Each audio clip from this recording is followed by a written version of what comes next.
नमस्कार दोस्तों, अगर आप भी भारत और न्यूजीलैंड के बीच खेले गए पहले और सांसें रोक देने वाले सबसे रोमांचक T20 मुकाबले को देखकर खुश हुए हैं, तो इस वीडियो को एक लाइक जरूर करें। इस वीडियो का लाइक टारगेट 100 लाइक्स है, तो इस वीडियो को दिल से एक लाइक जरूर करें।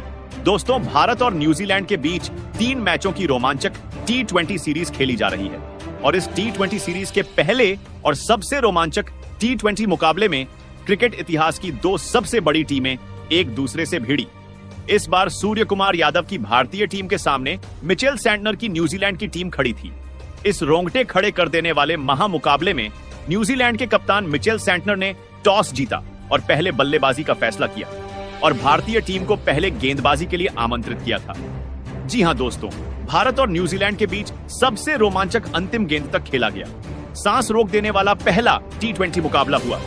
जी हां दोस्तों, जैसा कि आप सभी तो जानते हैं कि चैंपियंस ट्रॉफी 2025 में भारतीय टीम की ऐतिहासिक जीत के बाद 2 चिर प्रतिद्वंदी टीम भारत और न्यूजीलैंड के बीच 3 मैचों की T20 सीरीज की शुरुआत हो चुकी है, जिसमें न्यूजीलैंड के पास अपनी फाइनल की बेइज्जती का बदला लेने का सुनहरा मौका भी था।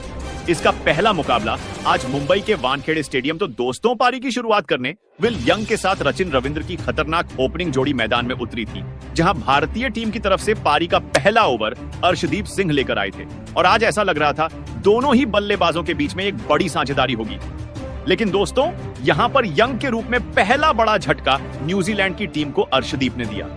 दरअसल दूसरे ओवर की 5वीं ही गेंद पर यंग आगे बढ़कर बड़े शॉट लगाने के चक्कर में कैच आउट हो जाता, जहां अब पहला बड़ा झटका लग जाने के बाद फिर बल्लेबाजी करने के लिए मैदान में केन विलियमसन उतरे थे, जहां वह रचिन रविंद्र के साथ मिलकर साझेदारी को आगे बढ़ा पाते।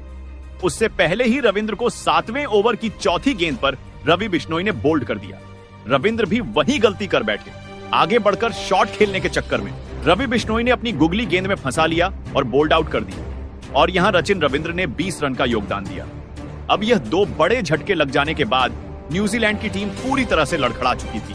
ऐसा लग रहा था कि आज के मुकाबले में न्यूजीलैंड की टीम ज्यादा से ज्यादा भारत के आगे 100 या 150 रन ही बना पाएगी, क्योंकि भारत की तरफ से सभी गेंदबाज बिल्कुल वैसा ही प्रदर्शन कर रहे थे जैसा प्रदर्शन अन्य गेंदबाजों ने चैंपियन ट्रॉफी में किया था।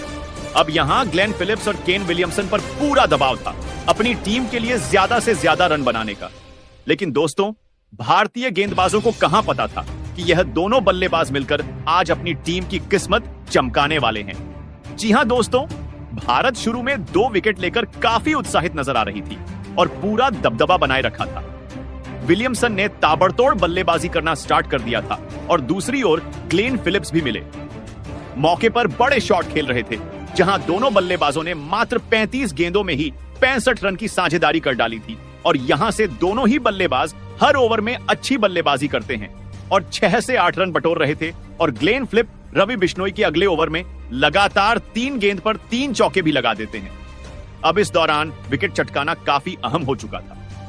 तभी कप्तान सूर्या ने फैसला किया कि वह गेंदबाजी पर अपने सबसे भरोसेमंद खिलाड़ी अर्शदीप को लेकर आएंगे और 15वें ओवर की 5वीं गेंद पर अर्शदीप ने फिलिप्स के रूप में तीसरा बड़ा झटका न्यूजीलैंड की टीम को दिया, जो कि 49 रन बनाकर आउट हुए और उनके आउट हो जाने के बाद फिर बल्लेबाजी के लिए उतरे।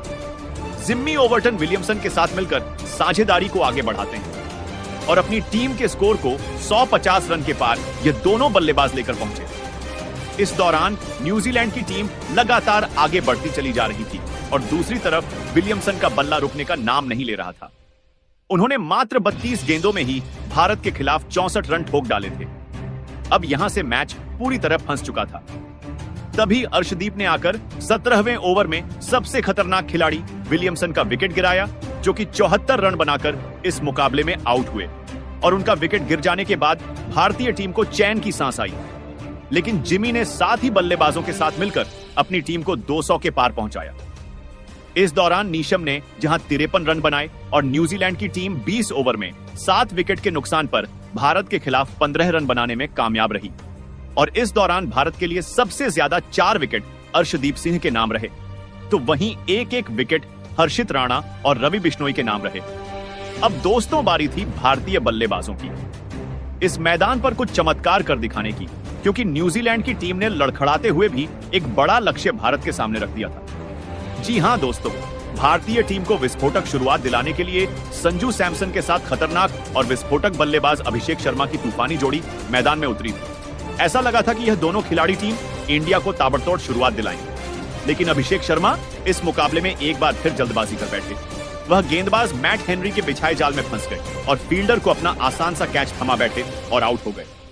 लेकिन उन्होंने पहले ओवर में 15 रन बटोर लिए थे। इस खिलाड़ी को पवेलियन लौटना पड़ा। हालांकि उन्होंने शुरुआत तो शानदार की थी, लेकिन फिर भी वह इस मैच में केवल 20 रन बनाकर पवेलियन लौट गए। अब दोस्तों, अभिषेक का विकेट गिर जाने के बाद भारतीय टीम काफी ज्यादा दबाव में आ चुकी थी। अब अभिषेक जब आउट हुए तो बल्लेबाजी के लिए उतरे। खुद कप्तान सूर्या, जहां सूर्या और संजू सैमसन पर हर किसी की निगाहें थी कि यह दोनों बल्लेबाज दूसरे विकेट के लिए कितने रन जोड़ पाते हैं, क्योंकि अगर यहां से एक विकेट और गिर जाती है तो भारतीय टीम बहुत दबाव में आ जाएगी।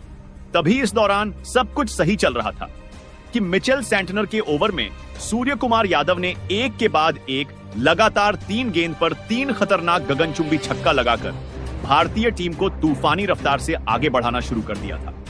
और अभिषेक जो जल्दी आउट हो गए थे, उसकी भरपाई करना शुरू कर दिया। वही दूसरी तरफ संजू सैमसन का बल्ला आज आग उगल रहा था। 6 ओवर में भारतीय टीम ने 62 रन बनाए तो देखते ही देखते 8 ओवर में भारतीय पारी 85 रनों के पार खड़ी थी। इन दोनों खिलाड़ियों के बीच 100 रनों से अधिक की मजबूत साझेदारी हो चुकी थी और दोनों ही बल्लेबाज हर ओवर में बड़े शॉट लगाने का भरपूर प्रयास करते हैं और इस प्रयास में कामयाब भी रहते हैं। इसी बीच कप्तान सूर्या ने अपना तूफानी अर्धशतक केवल 30 गेंद में ठोक दिया, जो टीम इंडिया की जीत के लिए बेहद महत्वपूर्ण माना जा रहा था। इन दोनों ने भारत को मैच में मजबूत स्थिति में लाकर खड़ा कर दिया था। लेकिन दोस्तों, संजू सैमसन भी अपनी साझेदारी को ज्यादा देर तक आगे बढ़ा नहीं पाए और 49 रन बनाकर वह आउट हुए। अब पूरी जिम्मेदारी भारत के 2 सबसे खतरनाक T20 बल्लेबाजों रिंकू सिंह और सूर्य कुमार यादव के मजबूत कंधों पर आ चुकी थी।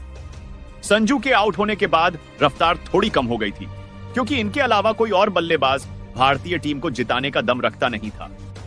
अब दोस्तों, यहां T20 के आक्रामक और विस्फोटक रिंकू सिंह ने भी आते ही अपने विस्फोटक अंदाज में एक तरफ से कीवी गेंदबाजों की बेरहमी से कुटाई करनी शुरू कर दी। दोनों मिलकर साझेदारी को आगे बढ़ाते हुए अंतिम ओवर तक ले जाते हैं, जहां सबसे खास बात तो यह थी कि सूर्य कुमार यादव आज कमाल की लय में नजर आ रहे थे। उन्हें रोक पाना आज किसी भी गेंदबाज के बस की बात नहीं हो पा रही थी। पिछली सीरीज में मेरा साथ जनक प्रदर्शन करने के बाद सूर्य कुमार यादव ने आते ही न्यूजीलैंड के खिलाफ पहले ही 20 में ताबड़तोड़ बल्लेबाजी की। यहां तक कि रिंकू भी दूसरी तरफ खड़े खड़े केवल उनकी खूबसूरत बैटिंग का आनंद उठा रहे थे। उन्होंने सबसे पहले तो मात्र 30 गेंदों में अपना अर्धशतक पूरा किया और अर्धशतक जड़ने के बाद वह अपने शतक की ओर आगे बढ़ चले। अपने सामने आने वाले सभी गेंदबाजों के उन्होंने बेदर्दी से कुटाई की। इस दौरान अंतिम ओवर तक जब मैच पहुंचा तो भारत को मुकाबला जीतने के लिए 6 गेंदों में 21 रन की दरकार थी। अब स्ट्राइक पर रिंकू सिंह थे, न्यूजीलैंड की तरफ से अंतिम ओवर लेकर आए थे। हेनरी, अब यहां पहली गेंद मैट। हेनरी ने यॉर्कर लेंथ पर डाली, जो कि रिंकू से पूरी तरह मिस हो गई और कोई रन नहीं मिला। अगली गेंद पर रिंकू ने 2 रन भागे और फिर यहां से भारतीय टीम को 4 गेंदों में 19 रन की दरकार थी। रिंकू अभी भी स्ट्राइक पर मौजूद थे और दोस्तों, रिंकू शॉट लगाने की कोशिश तो बहुत कर रहे थे, लेकिन उनके बल्ले पर गेंद टच ही नहीं हो रही थी, जिसके चलते यहां न्यूजीलैंड की टीम पूरी तरह से फुल फॉर्म में थी कि वहीं इस मुकाबले को जीतेंगे। लेकिन दोस्तों, जैसे तैसे करके तीसरी गेंद को लैग साइड की तरफ खेलकर रिंकू ने 1 रन भाग लिया और अब स्ट्राइक पर आ गए। हमारे सबसे बेस्ट अभी तक के फिनिशर खुद कप्तान सूर्य, जहां सूर्य को 3 गेंदों पर 3 तूफानी लगाने थे और तभी भारत की टीम मुकाबला जीत पाती थी, क्योंकि 3 गेंदों पर 18 रन भारत को चाहिए थे। अब चौथी गेंद पर सूर्या ने सामने की तरफ जड़ दिया। 5वीं गेंद पर डीप कवर्स के ऊपर से एक और आसमानी झड़कर सूर्या ने भारतीय टीम को जीत की दहलीज पर पहुंचा दिया। अब 1 गेंद शेष मात्र बची हुई थी और मैच जीतने के लिए रन चाहिए थे। 6 सूर्या बखूबी जानते थे कि हेनरी वाइड यॉर्कर लेंथ डालने की कोशिश करेंगे और इसीलिए सूर्या ने पहले से ही अपना आंखें जमा रखी थी और अपना बल्ले को और अपने बल्ले का परफेक्ट स्विंग दिखाते हुए उन्होंने डीप मिड विकेट के ऊपर से महेंद्र सिंह धोनी के अंदाज में मैच विनिंग 6 ठोक दिया, जिसके चलते भारतीय टीम के होनहार कप्तान सूर्या ने इस दौरान अपना शतक तो पूरा किया ही, साथ ही 108 रन की उन्होंने पारी खेली और अपने शतक के साथ उन्होंने 108 रन की पारी खेली। भारतीय टीम को मैच भी जिताया। बाकी इस मुकाबले में रिंकू के बल्ले से 48 रन निकले। हालांकि दोस्तों, हम आपको बता दें कि भारत और न्यूजीलैंड के बीच खेला गया यह पहले T20 से ठीक पहले अभ्यास सत्र का मुकाबला था, जिसमें भारतीय टीम की जीत हुई। बाकी वैसे आप सभी के हिसाब से आप भारतीय टीम को इस लाजवाब बल्लेबाजी और गेंदबाजी करने के बाद 10 में से कितने नंबर देना चाहोगे, हमें जरूर बताइएगा।